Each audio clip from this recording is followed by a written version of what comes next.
ওয়ালাইকুম গাইস, কেমন আছেন? আলহামদুলিল্লাহ, আপনাদের সাথে আছি রান্না করতেছে।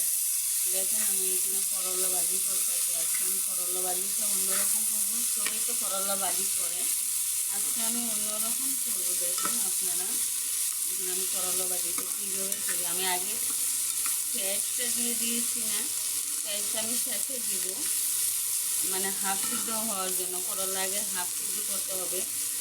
দেখেন আজকে আমি করলা ভাজি অন্য রকম করবো। দেখেন এখানে আমি কয়টা কাঁচামরিচ দিয়ে দিয়েছি। এখানে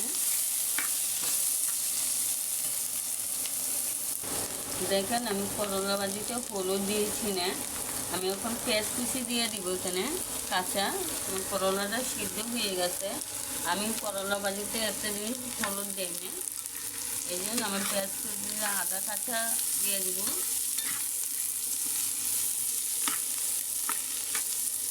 দেখেন এবার আপনারা একদিন করে দেখবেন, ভালো লাগে। করলার যত আগুন ধরায় দিবেন অত ভালো লাগে। সিদ্ধ করে নিয়ে আমরা অনেকে সিদ্ধ করে নেয়।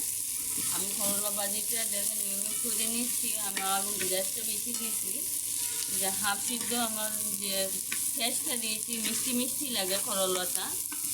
আর বাট করলা মিষ্টি মিষ্টি লাগে, আমি পেঁয়াজটা তার জন্য আমি পেঁয়াজটা আগে দিই না করলার মধ্যে। আর আমি হলুদের গুঁড়া দেয় না, আমি সবুজ কালার থাকার জন্য দিই।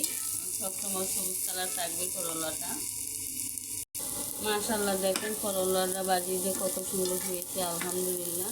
আমার পেঁয়াজটা আদা সিদ্ধ হয়ে গেছে, দেখেন একদম ভালো লাগতেছে। আলহামদুলিল্লাহ আমার করলা ভাজি হয়ে গেছে।